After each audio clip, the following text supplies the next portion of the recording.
I'm going to talk about a part of my life that was very difficult for me, but that was what led me to what I've become today. I know on social media or when we get to speak in public, we always talk about the nice things that happen in our lives, but we're human like everybody else. And so at the end of the day, we even face more challenges than anybody. My journey at GH1 into TV3, latter part of my days at GH1, things had become very tough. I felt like I had grown to a certain limit and the platform could not offer me what I wanted anymore. I was looking for a way to move because things had become very difficult. I just wasn't finding myself in that space anymore. Just wanted something a bit more challenging. My bosses said no. I had to fight. I had to cry. There were guests who would walk into the building and they'll find me crying. And they're thinking, what is wrong with you? So now all the negative things that had to happen would happen. The backbiting started. There were a lot of accusations here and there. There were people who were treating me like I didn't matter. And I just didn't understand what it meant. I just couldn't take it anymore. I didn't see myself growing at that point. And I don't think anybody here wants to stay in the same place. I'm more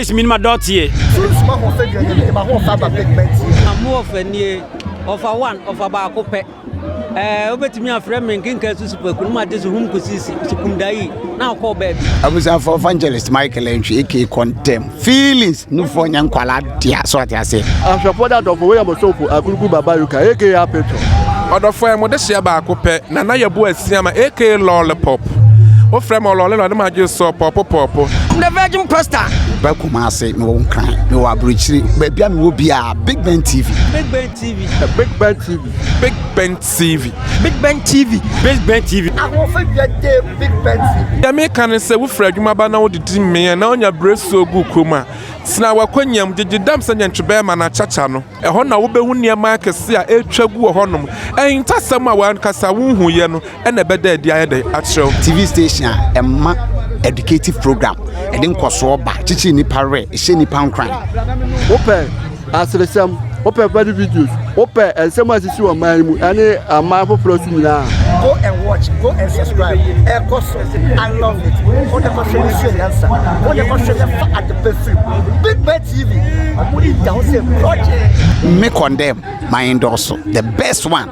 The best one in Ghana, BIGBEN TV. BIGBEN TV, the best among the rest. Ejaya kodi weekend ya ba yesesi Monday fufuro mu dia wani ti ansema hodo a ekoso social media na tenasisi ya na de munchiremu e de amaw. Ya enia nim sey nua ba Berla Mundi na sey no GH1. And I say GH sana mokan GH1, that's it. It's a ho and na sisi ya answer me no ka say currently and I say enche tama no ho no so no na ba and na eye manager after so free TV3 koye no ho and okoko share nti akoya sa GH1 ekoye ma no nko a ewo sa shows I think say morning shows ni adan na asemo Berla Mundi chechire mu ho as a stance now na there I think say GH1 ho no we free ho say but in say me o keka say yaw ene yaw bi a yasa no wa adwuma mu aya na say obi kan adwuma mu yaw a metena say because say wunya obi adwuma da wonte sa ansem yase wo adwuma mpa ne edi wani and I say adwuma wura mpewasem and I say workers ni bi mpewasem ne edi wani a and I say upper handed bi wa adwuma mu odi wani a ya na eya enti o kire mu a issues about any ade just a program crab positions and I say ya de man wo adwuma mu man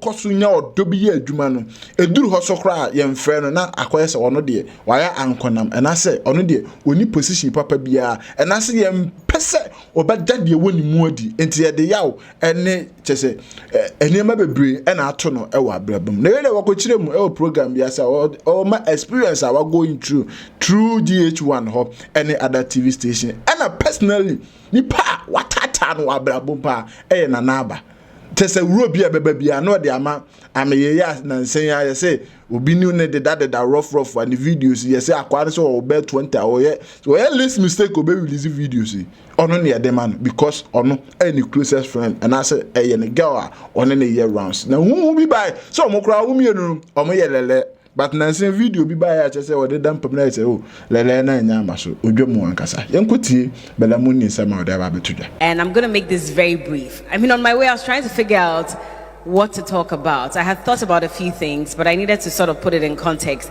And I was trying to understand, okay, so when we talk about goals and growth, which aspects of my life do I need to talk about? And today, I'm going to talk about a part of my life that was very difficult for me, but that was what led me to what I've become today. And usually, I know on social media or when we get to speak in public, we always talk about the nice things that happen in our lives. But we're human like everybody else. And so at the end of the day, we even face more challenges than anybody, especially because there's a lot of spotlight on us. And so people assume that things should be easy, but that's when the challenges become difficult. So I'll talk about the last parts of my journey at GH1 into TV3. And I want to use that to just let you understand that sometimes if you sit at one place, you're sitting on your blessing. And it's difficult to make that decision to eventually move, but that move is what brings the growth. But before you make that move, you should have a goal. Do you get how I'm connecting it? Okay. So latter part of my days at GH1, things had become very tough. I felt like I had grown to a certain limit and the platform could not offer me what I wanted anymore. But I was afraid to make that bold step to leave. And that was because my whole journey as a broadcast journalist had started with GH1 when it was for Charterhouse and eventually when EIB bought it. So from the inception up until that point in my life, I felt like I owed the company, something, a favor, or my career. And so it was going to be very difficult for me to say finally that I'm done and I need to move. I was looking for a way to move because things had become very difficult. I just wasn't finding myself in that space anymore, be it relating with people, the work I was doing, because even before I started the show I was doing before I left, I was doing rhythms. And I always say that every time there needs to be a move, I just wake up, sit in my bed, and God tells me, my friend, it's time, write this down, and I do. And so I had just started the late afternoon show. Just 1 year into it, I had won an award. Then there's an opportunity for me to move, and I'm thinking, I fought so hard to have this show go on air. Because when I wanted it on air, my bosses said, I'm sorry, this is not going on air. We're not letting you leave your previous show because we're not sure we can find anybody to replace you. And so instead of creating a void, we'd rather you stay there and just plateau. I mean, they didn't say plateau, but they just said, we also couldn't find anybody who could do that job, so you might as well stay there. But I had interviewed everybody that mattered in the music industry, in the arts industry, and I was tired. Because a month later, the same person will come and I have to now think of what other question to ask. Because I was recycling them over and over. So I told myself I was done with this and I needed a show that would challenge me. And I was done talking about music only and what are you doing, what's your album about. I just wanted something a bit more challenging. My bosses said no. I had to fight. I had to cry. There were guests who would walk into the building and they'll find me crying. And they're thinking, what is wrong with you? And I'm like, my bosses don't want me to start my new show. And it was all very upset because they just didn't understand the backstory of it. Now, eventually, I had people who helped me and I started that show. A year into that show, I'm told, it's time to move again. And I'm telling God, but you just gave me this idea. So why do I have to move? And he says, well, I'm sorry, but you're going to have to move. Because I made you start this show for a reason. And that was supposed to prepare you for the next journey. I still didn't understand. So TV3 gets in touch with me. The first time, I want to move. I tell them, okay, I'll come. But at the same time, in the back of my mind, I'm like, you people, you're jokers. I'm not moving. So I accept, I sign a contract and everything. It's time for me to move. And then I have to tell them the bitter truth. I'm sorry, but I cannot make it.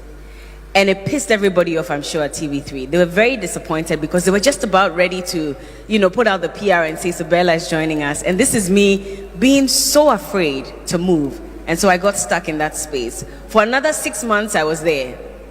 Now, this move came in March. So if my calculation is right, the final move I made was in September. So maybe about 5-6 months. Now, while I was there, things took a turn because I was disobedient. I knew I had to go, but I wasn't going. So God said, if that's the case, thank you. If that's the case, then I'm going to make it even more difficult for you. So now all the negative things that had to happen would happen. The backbiting started. There were a lot of accusations here and there. There were people who were treating me like I didn't matter. And I just didn't understand what it meant. But it was just God making the space uncomfortable for me. So eventually, I just told my manager that, you know what, let's see if there's still an opportunity at TV3. So we started having that conversation. They said, well, there is an opportunity still. We left that slot open for you. However, you need to assure us you're coming because we're not going to put together all the materials getting ready to announce and you won't come again. And I said, oh, I'm very sure I'm going. Because at that time I had it. I just couldn't take it anymore. I didn't see myself growing at that point. I was more depressed than, so I'd come to my show. If my show started at 3 o'clock, I'd get to work at 2:45. That's how badly I didn't want to be in that space. So 2:45, I'm there, and my boss is looking at me like, why are you coming this late? I'm like, oh, sorry, boss, I was doing something. But really, I'd wake up in the morning, and there was really no drive for me to want to be in that space. So I come at 2:45, my show ends, it's an hour, so it ends at 5, and I'm out. And that was consistent for a while. So I knew it was time. Luckily for me, there was an opportunity and I had to move. Now, before that, I needed to ask myself, what really is your goal? Because it's not enough to say, I'm not comfortable here, so I just want to move. Sometimes you don't have a plan. Sometimes God has a plan for you. But at the same time, you also need to have an idea that, okay, maybe in the next 5 years, this is what I want to achieve. And just commit it to God and tell him that do the rest. If really this is not even the brightest idea, you know what to do. Just figure it out and help me. I'm just using my human mind. But that's why he says that your thoughts are not his thoughts and your ways are not his ways. So we plan and we plot. And we all have this fantastic idea of how in the next 5 years, I want to drive the biggest car in Ghana. I want to have the biggest house. I want to be working at the UN. But God is looking at you and thinking, my friend, maybe the UN will come, but not immediately, not in the next 5 years. Maybe I have to prepare and take you through some difficulties. And then in 20 years' time, when I'm sure that you're grown enough, you're mature enough, then I'll put you in that space. TV3 was not on my radar at all. Because at that time, TV3 wasn't doing too well. So it really wasn't part of my... I just thought that, okay, right after GH1, I'm out of this country. I'm going to CNN, I'm going to BBC, and all those things. And everybody will come to you and say, Charlie, what you've gotten today is BBC. So, you know, people plant that in your head, and you feel like, then that's it. Once people are saying it's BBC, I'm not looking left, I'm not looking right. I'm just going. And so any offer that comes, I will not take it. But now I sit back and I think about it and I ask myself, so if BBC had asked you to come and give world news, would you have even understand where to start from? I don't think so. Because again, I was now growing in the social, affairs space. And I was trying to figure out what it meant to even understand the Constitution and all that. I really didn't know. So if I had gone there, I probably would have failed instantly. But funny enough, for someone who was doing entertainment and had just moved into a different space, to be called upon to say, you're going to do the morning show. And you're not just going to do the morning show, you're actually going to start talking to the politicians, so you better start reading around. I was like, okay, I'm not sure this is mine. Maybe someone else, not me. And they said, I'm sorry, but you're going to have to do it. So I moved, and then in the space of 3 months or so, I went to work one morning, and I was admiring the work that my colleague was doing, because he was the guy that had been on the show for so long. It was me and another lady, Crystal, and we had just joined. And he would grill the politicians and ask them all these questions. And every time he's asking them, I'm writing. I'm like, okay, Johnny mentioned ABC. Write it down. When you go home, go and read about it. I didn't know what it was about, but I still would go and read, at least just so that when it's intro time, I look like I know what I'm about. So I'll go and do my chew and point, come in, and when it's intro, I'm like, yeah, and this politician said this and that. And everybody's like, oh my God, Bella is intelligent. Oh. It was because Johnny had mentioned it the day before, so I'll just go and write it down so that I know that, okay, when it comes to saying this is what he said, okay, let me just add 1 or 2 things to it, and then that's it. But gradually, I started developing an interest in it. And then eventually, I went to work one morning. This was about 3 months into the show, maybe 4. One morning, I go to work. I'm used to seeing Johnny there, and they say Johnny is sick. I said, pardon? Johnny is sick. And I said, so? There's nobody to do the big issues, the political conversation. So, sweetheart, you're going to have to sit in that chair. I said, oh no, I won't do it. Because I hadn't read anything concerning the topics that were trending. But I had to go and sit in that chair. Come and see. I was confused. I didn't know where to start from. I didn't even know who to introduce first. It was a mess, and I'll tell you that for a fact. I don't know if anybody here ever remembers the first day I ever did any political show. But it was a complete mess. And the messages that came, oh my God, who put Bella here? Bella should stay in the entertainment space. It's not for her. All kinds of things. So consistently, I had to face that kind of criticism. But the first day I did it, my boss called me and said, you've been initiated, so get ready, because we're going to make this regular. I said, oh my God, no, I don't want to do this. Initially, I fancied the idea of sitting there and grilling the politicians, but I was like, no, this is too much work. I'm not sure I'm ready. And they said, if you keep saying this, you'll never be ready. Sometimes you have to plunge deep. Otherwise, you'll never be ready. Now, I did a course with Harvard sometime. And so usually they would bring very successful business entrepreneurs to come and speak to us. Now, this person that came to speak to us, I think one of our last but one classes or so, he owns one of the biggest watch companies in the world. And he came to speak to us, and he said something that really touched me. Now, he said that usually as a little fish, when you're thrown into the water, I mean, of course, a lot of people swim with the tide. And it's very typical of human beings. We go with the flow, right? So everybody is going in this direction. I might as well go because I don't know what is here. I'm not sure how easy or difficult it will be. So let me go with everybody. But he says that there was one particular fish. When it was thrown into the water, instead of going in the direction of everybody, it was going the opposite way. So it was swimming against the tide. Now you see how the water is. Usually when you go to the beach, you see how it rushes to you. Do you ever try to swim into it? A lot of people, I mean, those who surf, they probably go into it and then they put their surfboard on top and it brings them back. But there are people who would go deeper and deeper, and you're thinking, why are you going there? You know this place, you're going to die. The water is going to carry you away, but why are you going? But he says that the reason his business was successful was because when everybody was doing A, he was doing B. So everything pointed to the fact that the direction he was going, there was going to be failure because he was the only one going that way. Everybody else was going this way, but he said, no, I want to make something different out of my career. And so I'm going to quit my job. He had a fantastic job. He was getting paid a lot of money. He says, no, I'm quitting to start from scratch. And when he did, there were lots of hurdles, but he still decided to swim against the tide. It knocked him down. It gave him a migraine. He fell sick. He lost money, but he was still swimming against the tide. And then eventually, when he was able to get to that point where he had mastered the skills that was required to swim back, he didn't even have to struggle to swim because the tide just brought him back. And it was a successful journey for him. So he advised all of us that in life, you cannot go the direction of everybody all the time because everybody wants to be the same. How do you stand out? And I related it to my days at TV3 at the beginning when I was the only girl. I mean, at that time, they needed a woman to take over the affairs of, politics because they didn't really have anybody doing that. Now, I was the one that they were looking to. And I was thinking to myself, but I was doing entertainment. Why do you want to put me in this? Then I remembered that course and I remember that, okay, so if the man says swim against the tide, that means that every morning you're going to have to sit in that chair, you're going to have to speak to these politicians, and you're going to ask them all those difficult questions. You cannot succeed if they don't knock you down. So sometimes I ask them a question, they're looking at me like, did you just ask me this question? Like, you don't know? Because we bring a lot of people on board, people who are very well versed in the various topics, and sometimes I ask a question and the way they look at me, I know that's okay, this question I asked, they're bomb. It didn't make sense, but it didn't stop me. I'd go back and realize that, okay, so I made a mistake here, let me go back and read about it, and then maybe that way I can do better the next time.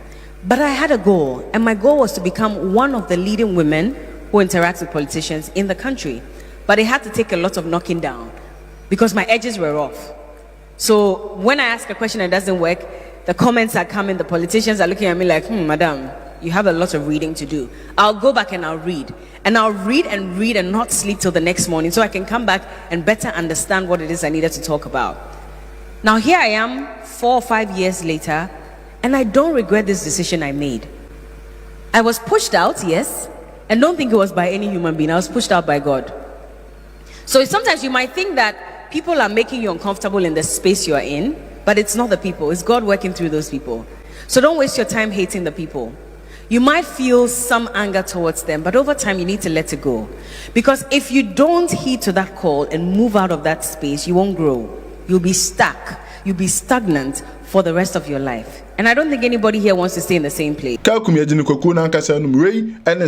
Mundi BIGBEN TV. Make sure so be me subscribe button, leave a comment or comment section. And I feel person over what they be with the rabbit for numbers in the screen so far. Ya be just no at the end come. Me do be see afufro bi aba be some for pa. Maka.